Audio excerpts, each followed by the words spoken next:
जीवन भर जो आदमी मुख्यमंत्री तय करता रहा हो, जीवन भर जो आदमी अपनी पार्टी के प्रदेश अध्यक्ष तय करता रहा हो, क्या उसने कभी सोचा होगा कि वो जीवन के आखिरी क्षण में इतनी बुरी दुर्गति राजनीतिक रूप से उसकी होगी। सबसे बड़ा अगर मुझे किसी ने धोखा दिया तो कमलनाथ ने दिया। डंके की चोटें पे कह रहा हूं, मेरी उम्मीद नहीं थी उसका, उससे क्या नाम घनश्याम सिंह के कक्का कौन है वो, दिग्विजय सिंह, उससे मुझे कोई उम्मीद नहीं थी। मुझे उम्मीद थी कमलनाथ से। मैं काम कर रहा था कमलनाथ के भरोसे में।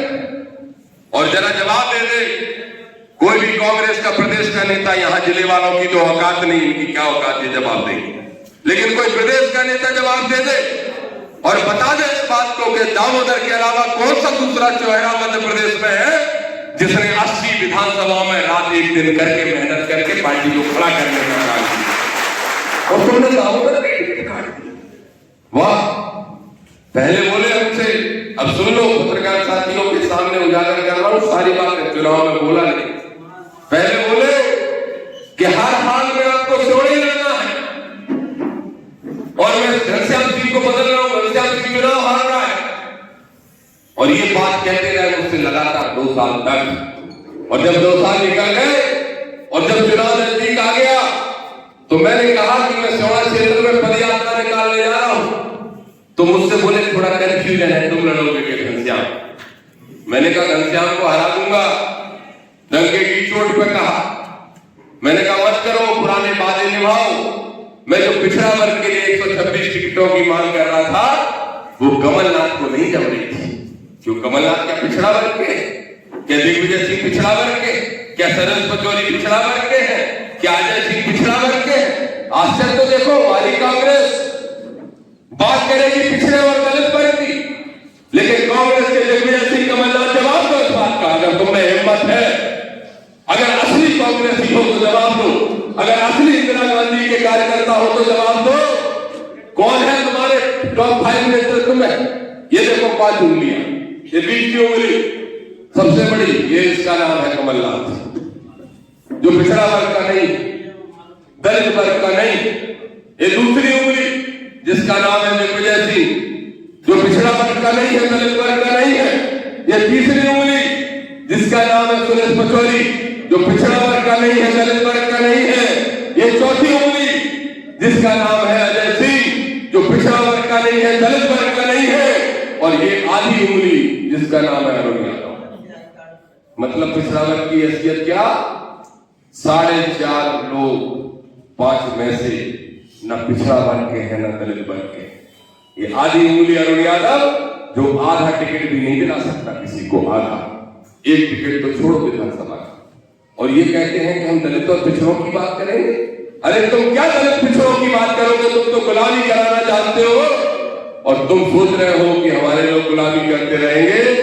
तो अहीर गुजर गड़रिया काशी, धोबी तेरी तमोरी, कोई भी बना रहे हमारा ठाकर किरार या लोधी समाज का भाई, कोई पिछड़ा वर्ग अब गुलामी करने के लिए नहीं बना। हमारे बाबा साहब अम्बेडकर के मिशन से जुड़ के राज्य करने के लिए बना है। और दामोदर का वादा है कि जब 2028 का चुनाव आएगा तो इस मध्य प्रदेश में पिछड़ों और दलितों का राज्य स्थापित करने का काम है। ये मैंने प्रण किया है, ये मैंने तय किया है, इसमें मुझे साथ चाहिए आपका। और आप हारे कितने वोट से हो? देखो भाई, अगर हर पोलिंग पे 20-20, 30-30 से बढ़ा लेते तो जीत जाते हैं। और उन्होंने भी टारगेट क्या किया? प्रदीप ने या जी उनकी उम्र है क्षेत्र में क्या टारगेट किया? मुझसे प्रदीप कहता रहा कि मैंने जो टारगेट किया वो घनश्याम सिंह का वोट किया। जब भी प्रदीप से वही बात हुई, मुझे भी लग रहा था, हम भी खुशियां मना रहे कि सब कह रहे थे कि प्रदीप से फाइट है, तो हम कह रहे थे ये अच्छा रहा। प्रदीप बढ़ गया तो घनश्याम का वोट कट गया। अपना तो कट ही नहीं सकता, अपना तो मिशन का पक्का है, अपना तो मिशन का पक्का है, अपना कट ही नहीं सकता। लेकिन फिर कटा के नहीं प्रकाश भाई, कितना कट गया पता है? अरे भाइयों, इस षड्यंत्र के शिकार हो गए कि 2-2 लड़ रहे हैं। कौन 2-2? मैं और एक वो लहार वाला भैया। लहार वाला भैया तो हमेशा लौट के के गया, कभी लौट के सोना, तेरा प्यारे पसार के नहीं सोएगा। सही बात है? और क्यों नहीं आएंगे मालूम? 1 करोड़ 10 लाख में टिकट ले आएंगे। देख मैं रिश्तेदार 1 करोड़ 10 लाख में ले आए थे, मैं लाहौर वाले में 1 करोड़ 10 लाख में टिकट ले आए, बिचत है वहां पार्टी में। कांसीराम साहब ने क्या सोच के पार्टी बनाई थी वाह, और क्या दुर्गंधी इस पार्टी की हो रही, खुलेआम टिकट बिच रहे। 1 करोड़ 10 लाख में टिकट लेके आया, 1 करोड़ 10 लाख रुपए खर्च कर लिए, 2.5 करोड़ खर्च करके 12,000 लेके वापस चले। समझा रहे थे कि नहीं लो भैया मान जाओ, लेकिन फिर की बागडोर तो नरोत्तम के हाथ में थी, प्रदीप के हाथ में थी, वे कैसे मान जाते? इन दुष्टों को मालूम था कि इस लाखन को नहीं लड़ाया तो दामोदर जीत जाएगा, और दामोदर जीत गया तो हमेशा के लिए इनकी दुकानों पर ताले डल जाते, इसलिए दामोदर को हराना चाहते। लेकिन चिंता मत करो मेरे भाई, कोई बात नहीं, दामोदर नहीं जीता चुनाव, लेकिन दामोदर जीता है लोगों के दिल। दामोदर ने जीता है वो विश्वास हमारे शोषित वंचित लोगों का कि अगर कोई लड़ाई इस देश प्रदेश में लड़ सकता है तो चंद्रशेखर आजाद और दामोदर यादव ही संविधान बचाने की लड़ाई लड़ सकता है। इसे लड़ेंगे और आगे जीतेंगे भी। अब लोकसभा की तैयारी में लग गए। मैं आज यहां से अभी चंद्रशेखर भाई और हम लोगों की बात होने वाली है 4 बजे, हम दोनों विस्तार से चर्चा करने वाले हैं, और मैं आपसे कह रहा हूं कि भिंड दतिया सीट को हम पूरी ताकत से लड़ेंगे। प्रत्याशी का चयन हम आपसे पूछ के, आपके पास कोई अच्छा नाम हो, सुझाव हो तो आप भी दे सकते हो, नहीं तो हम कोई अच्छा प्रत्याशी ढूंढेंगे और इस भिंड दतिया सीट पे पूरी ताकत से चुनाव लड़ाएंगे। और जहां तक बात मेरी है तो सब साथियों से चर्चा की मैंने प्रादेशिक स्तर पर, और निर्णय किया है कि मैं भी लोकसभा का चुनाव लड़ने जा रहा हूं, जिसके लिए आप सब अब मैं भिंड दतिया से तो नहीं लड़ सकता, गोली ले लो नेताजी हमें तो भैया साइकिल पे हम तो तैयार है, कल से जाकर लिखेंगे, लेकिन वो सिस्टम है नहीं, क्या करें? हम तो बहुत बार कह चुके, हमने खमरोली गांव में कहा कि मिशन को चलाना है तो याद वो सुधर जाओ और पाल बघेलो तुम हमें अपना बच्चा मान लो बेटा। कल से मिशन देखो कितनी तेजी से आगे दौड़ता है। तो जयराम पलिया से हम सर्टिफिकेट बनवाने तैयार है, लेकिन बने तब ना, हम तो लड़ जाते, नहीं लड़ पा रहे, तो अब कहां से लड़ेंगे? ग्वालियर एक सीट है, गुना शिवपुरी एक सीट है, और खजुराहो एक सीट है। तीनों में से आप सबकी सलाह से, हमारी कोर टीम की सलाह से हम निर्णय करेंगे और हर हाल में लोकसभा लड़ेंगे। और यकीन मानो, इन पत्रकार साथियों के सामने दावे से, चुनौती से और वादे से कह रहा हूं, जो कांग्रेस आज 65 सीटें जीत के आई है, 2028 में इस कांग्रेस को 35 के नीचे समेट देंगे और विधायक हमारे जहां जहां देश के राज्यों में देख लो इतिहास उठा के, जहां तीसरी पार्टी मजबूत हुई है वहां कांग्रेस कमजोर हुई। अब ये कांग्रेस कमजोर होगी तो क्या कहेगी? ये तो बीजेपी से मिले। बताओ, तुम हमारे लोगों को हक दोगे नहीं, हम अपना खंबा ठोक रहे तो कल कहोगे बीजेपी से मिले। मैं बताऊं बीजेपी से कौन मिला? बता दूंगा, जेल नहीं पाओगे कांग्रेस रिश्तेदार, बता दे। याद रखो और सोच के जाओ एक एक साथियों, जाओ जरा 2018 के बारे में सोचो। 2018 में कितनी सीटें आई थी कांग्रेस? 114। भाजपा की कितनी आई थी? 109। कितने का अंतर था? कितने का है? 5 सीटों का। जरा दिमाग पे जोर दो और दिमाग पे जोर देके सोच के ये बताओ कि प्रदेश के कितने ऐसे राज्य हैं जहां बीजेपी कांग्रेस से 15-25 सीटें रहती है पीछे, फिर भी अपनी सरकार बना लेती है। तो मध्य प्रदेश में क्यों नहीं बना रही? पिछली बार एक बहुत बड़ा षड्यंत्र, और षड्यंत्र आज उजागर कर रहा हूं, तुम्हारे लिए अच्छा मसाला है। और जवाब पूछ लेना हमारे कमलू कक्का से।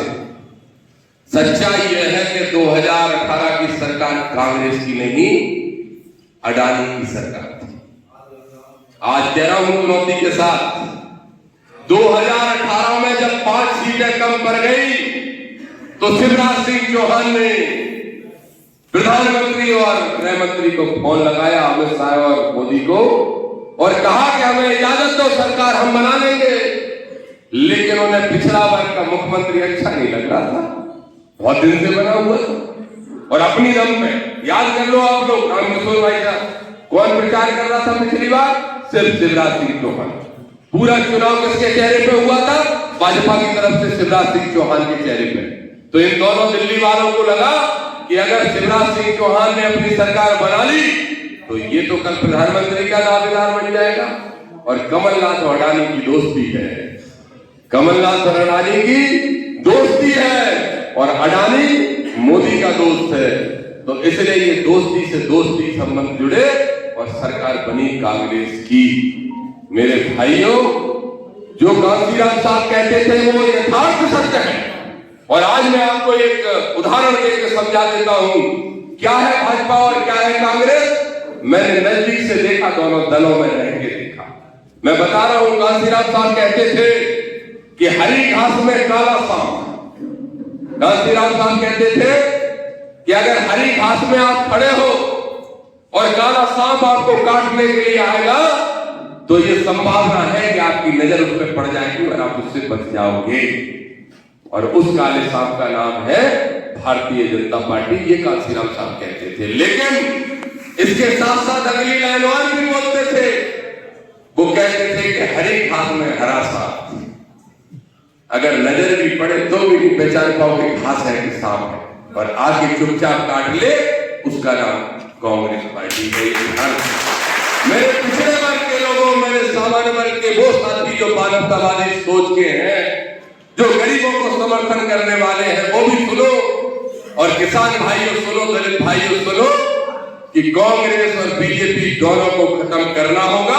और दामोदर ने बिना चंद्रशेखर भाई से बात किए ये घोषणा कर रहा हूं आज कि मध्य प्रदेश में जब अगली बार 2028 में सरकार बनेगी तो सारी पार्टियों के नेता आपके सामने हाथ जोड़ के खड़े होंगे, बिना हमारे सरकार नहीं बनेगी। ये आज हम यहां से घोषणा कर रहे हैं, इसलिए पूरी ताकत से लग जाओ।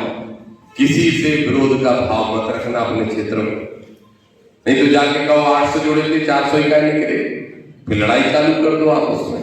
ये बिल्कुल मत करना। और इसलिए मत करना कि जिन्होंने कल नहीं दिए वोट वो कल फिर देंगे, और उनकी बात जब हम अपनी बात उनको ठीक से समझा लेंगे तो वो हमारे साथ खड़े होंगे। हाँ, इतना जरूर कह रहा हूं, अब मैं सेवा से चुनाव लड़ने का इच्छुक नहीं हूं, ये बड़ा स्पष्ट कह रहा हूं। मेरी इच्छा बिल्कुल नहीं है कि अब भविष्य में मैं कोई चुनाव सेवा से लड़ूं, लेकिन ये इच्छा जरूर है कि अब विधानसभा नहीं पहुंचा तो लोकसभा पहुंचाने का काम आप सब साथी मिलकर करें। बोलो करोगे? आज उठा के बताओ, तैयार हो? सहमत हो? सहमत हो तो मालूम इसके लिए तुम्हें क्या करना पड़ेगा। अभी तो तुमने 15 दिन का चुनाव लड़ा, और आज मैं कह रहा हूं बीजेपी और कांग्रेस से, प्रदीप और घनश्याम सिंह से, कि दामोदर ने 15 दिन का लड़ा तो 20,000 आ गए। सोचो को 1 महीना को लड़ते तो देखा थे। आप पत्रकार साथियों आश्चर्य करोगे कि जब मैं चुनाव लड़ा तो कितने गांव में नहीं गया। क्यों कितने गांव में नहीं गया? मैं गया 140 गांव में, 142। कितने गांव है अखिलेश भाई? कितने गांव है ये सब? सोचो 140 में गए, 205 में नहीं जा पाए, मतलब ये 205 में से 140 तो कितने गांव बाकी रह गए? 65। इंदरगढ़ के और सेवड़ा के पूरे 15-15 पार्ट बाकी रह गए, तो कितने हो गए? जो एक गांव ही मान लो, 65 तो 30, 95। मतलब मैं 60% विधानसभा में प्रचार करने जा पाया और 40% में बूटी मांगने नहीं जा पाया। तब 30,000 मिल गया। उनने नोट बांटे, दारू बांटी, तोड़ियां बांटी, हमने सिर्फ प्यार और विश्वास बांटा, और उस प्यार और विश्वास की दम पे 30,000 वोट इतने जल्दी अगर आपको मिल जाते हैं तो मैं मानता हूं कि एक कार्यकर्ता की जीत है, आपकी जीत है, हमारी जीत है, हमारे संघर्ष की जीत है, किसानों की सोच की जीत है। नहीं तो हमारी पार्टी आजाद समाज पार्टी बहुत छोटी सी पार्टी, विचारधारा बड़ी, संगठन बड़ा, भीम आर्मी बड़ी, लेकिन पार्टी तो पहली बार चुनाव लड़ी, और पहली बार जब चुनाव लड़ी बिना तैयारी के चुनाव लड़ी। इन लोगों ने कोई तैयारी नहीं की, दोनों हमारे अध्यक्ष बैठे, इनने चुनाव की कोई तैयारी नहीं की। अगर इनने चुनाव की तैयारी कर रखी होती तो मैं भी जीतता, और सेवड़ा भांडर जीतते ना जीतते, लेकिन जो ने हराने वाले हरा देते। तो इसलिए बिना तैयारी के चुनाव कभी नहीं लड़ना चाहिए। लेकिन 15 दिन में 30,000 वोट लाने वाले मेरे सूरमाओं, आपको दामोदर मन से दिल से प्रणाम करता है, और फिर आपसे मानना चाहता है कि जब बिजली नहीं मिले तब, जब पानी ना मिले नहर में सुरेश भाई तब, जब खाद ना मिले तब गोदाम के ताले भी तोड़वाएंगे, और देके लेके डंडा और लेके पनाह अधिकारियों को ठीक करने को काम भी करते रहेंगे। अब तो सरकार वही है, लेकिन सरकार को यहाँ को मुखिया बदल रहा। देखो भाई कैसा कैसा हो गया। अगर तुम हिसाब किताब लगाओ तो तुम्हारे विधायक बनने के अलावा सारी चीजें तुम्हारे मन की हो गई, बस तुम विधायक नहीं बन। सबसे पहले घनसू निपटे, मन की काका भाई सुनो, सबसे पहले घनसू निपटे, उतने में 1.5 फुटा के आए डॉक्टर नेता मुख्यमंत्री ना निपटे, 2 मन की, तीसरा वो पिछोर को सारा कक्का जी, बप्पा जी, साले जी, फूफा जी, कक्का जी को साले जी बना लेना, ठीक है। बेनिपटे फिर और तरह का एक घूमने जाओ, एक चंदेरी विधानसभा, वहां आते एक राजा है, गाड़ी की का हो पटकी, हाँ बेनिपटे, उनसे और आगे को बढ़ जाओ, ये घनसू को भाने जो वो मंत्री है तो कानावा को बेनिपटे, और आखिरी में जो सरगना है जिसका नाम दिग्विजय सिंह है, बागो भीगे ही नहीं पड़ेगा लक्ष्मण सिंह। अब बच्चों रहेगा मोहड़ा। हमसे कल सबने कह रहे थे कि भाई साहब हमें एक तो विकेट रहेगा, हमने कि पूरे एक ही वेट में गिरा लेगा कि आगे को काम रख तो नहीं, बेरोजगार नहीं हो दिन फिर तो आगे के लाने भी काम नहीं। अच्छा ये निपटे सो निपटे, हमारे कमलू गंगा ही निपट गए बताओ, और पूरी सरकार और पूरी कांग्रेस निपट गई। सब मन को भाव, बस विधायक नहीं बन पाए, जो मन को नहीं भाव बकाया सब मन को भाव। बरैया जीते हमें जाबाद की खुशी, राजेंद्र भारती जीते हमें जाबाद की खुशी है, नरोत्तम निपटे जो संविधान और लोकतंत्र के लाने जरूरी है तो ठीक है, ये सब मरेंगे होते चले गए। लेकिन वादे फूल सिंह बरैया बोले मुंह काला करूंगा, काय भैया काय करेगा मुंह काला। फूल सिंह बरैया सुन लो मेरी बात, यहाँ दामोदर कह रहा है चुनौती के साथ, कौन हो तुम, तुम्हारी हैसियत क्या है, तुम्हारी शख्सियत किसने बनाई? इस मध्य प्रदेश के लाखों दलितों ने बनाई। दिन भर खंती में डालते थे, खेत में काम करते थे, और रात को पहुंच के घर पे जब 200 रुपए कमा के ले जाते थे तो उसमें से 100 रुपए चंदा तुमको देके तुम्हें इस मध्य प्रदेश का नेता इसलिए नहीं बनाया कि तुम अपना मुंह काला करवाते थे। मैंने कहा, मुझे मजबूरी में कहना पड़ा कि अगर फूल सिंह बरैया ने मुंह काला किया तो मैं तुम्हारे नेता दिग्विजय सिंह के जगह जगह पुतले जलवा दूंगा, तब मुंह काला चला भैया। और मुंह काला कौन ने रोका? दिग्विजय खुद पहुंच गए टीका लगाने का। अरे मेरे बरैया मेरे भाई, थोड़ी सी तो हिम्मत जुटाओ, जोन कारो टीका करने तुम्हारे मुंह पे लगाओ, कोई तुम तरह पलट के उनके पे भी लगा। काला मुंह किसका होना चाहिए? कांग्रेस की हार इस दिग्विजय सिंह का होना चाहिए, उस कमलनाथ का होना चाहिए जिसको राजनीति का राह नहीं आता, बच्चों जैसी बेवकूफियां करता है, उनका होना चाहिए, ना कि फूल सिंह बरैया का। और काला मुंह किस हैसियत से कर रहे हो? मैंने कहा कि तुम काला मुंह करोगे, मीडिया में क्या दिखाया जाएगा? एक दलितों के नेता का मुंह काला हुआ, एक पिछड़ों के नेता का मुंह काला हुआ, एक गरीबों की बात करने वाले नेता का मुंह काला हुआ। तुमको कोई हक नहीं मुंह काला करने का। मैंने बरैया को 6 फॉर्म लगाए, बरैया ने जानबूझ के एक भी फोन नहीं उठाया। और जब बरैया ने फोन नहीं उठाया तो उनके कोई पीए हैं बाबूजी, उनको हमने फोन लगाया और मैंने कहा ध्यान रखो बाबूजी, अगर बरैया जी को इतना ही शौक है मुंह काला करने का, मान जाए तो ठीक है, नहीं तो शौक फिर पूरा हो जाएगा। तब जाके मामला बीच में आया। दिग्विजय सिंह की उनकी बात हुई। उधर दिग्विजय सिंह की पत्नी चिंतित थी कि लो हार गए चुनाव, हमारे पति की फिर पुतला जल, जो फिर कह रहा था उधर के पुतला जलवा देंगे। तो हमसे एक पत्रकार पूछ रहे थे, भोपाल के सीनियर पत्रकार, परसों कल रात को फोन करके, परसों ही रात को, कि भैया आप दिग्विजय के पुतले क्यों जलवाओगे, बरैया के जलवाओ। मैंने कहा नहीं, बरैया तो किराएदार हैं, घर का मालिक दिग्विजय सिंह है। और बरैया जी इस बात का जवाब दे दो, ये जो अंगोछा मान के घूमते हो सिर पे, पहली बात तो यह है कि इतना बड़बोलापन लाना क्यों कि 50 सीट से ज्यादा आनी तो हम मुंह काला कर लेंगे।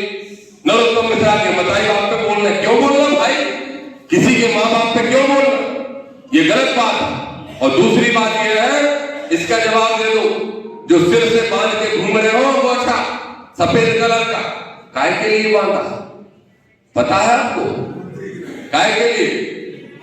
नहीं,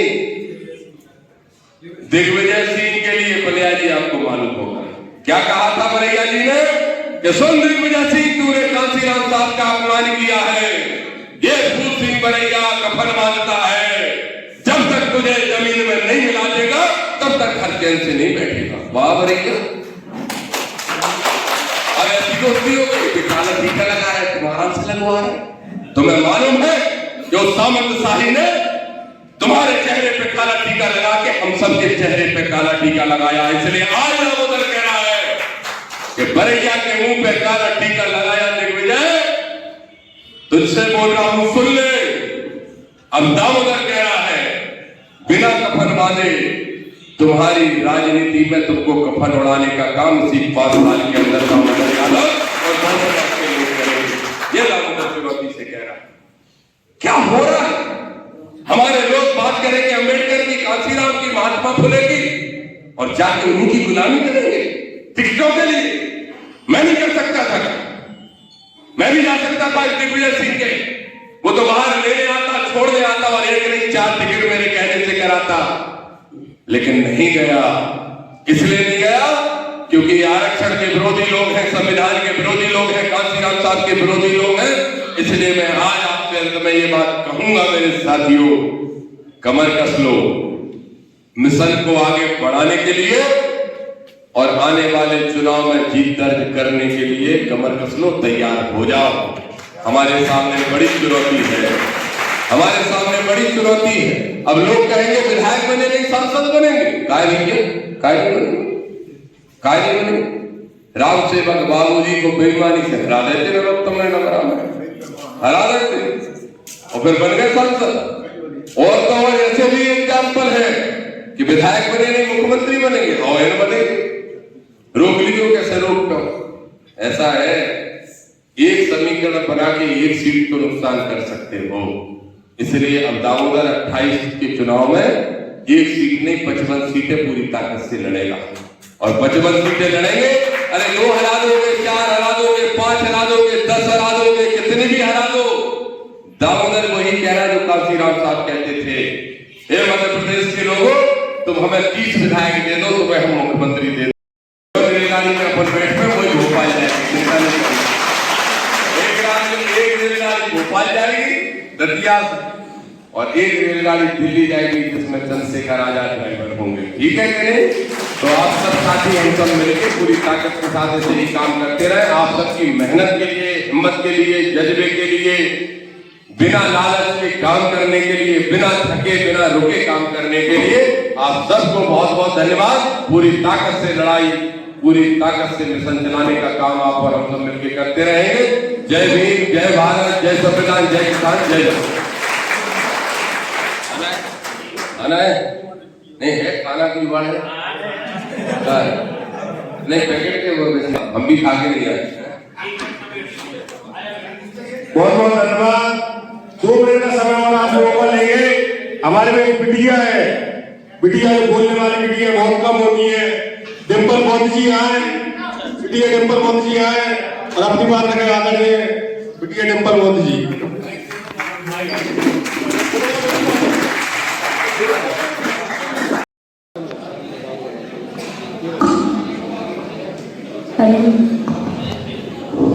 अपनी बात को आपके बीच में रखने से पहले जितने लोगों ने भी मानवता के कल्याण के लिए काम किया, बुद्ध, फूले साहू, बाबा साहब काशीराम जैसे, रविदास, कबीरदास जैसे सभी महापुरुषों को नमन करते हुए, मंच पे बैठे सभी नेतागणों को नमन करते हुए, कौन कहता है कि जग में कोई कर नहीं सकता कुछ अकेला?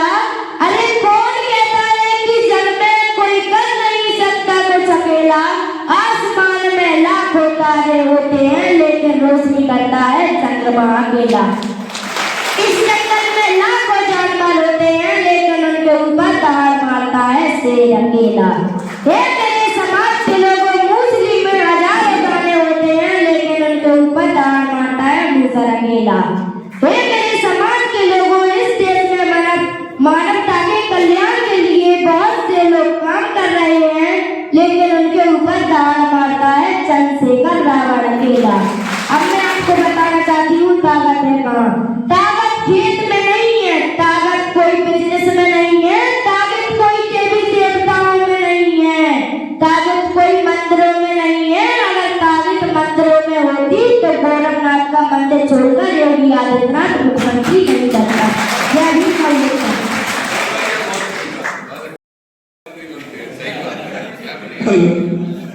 बहुत बहुत धन्यवाद सभी साथियों उपस्थित हुए, सभी के लिए बहुत बहुत धन्यवाद।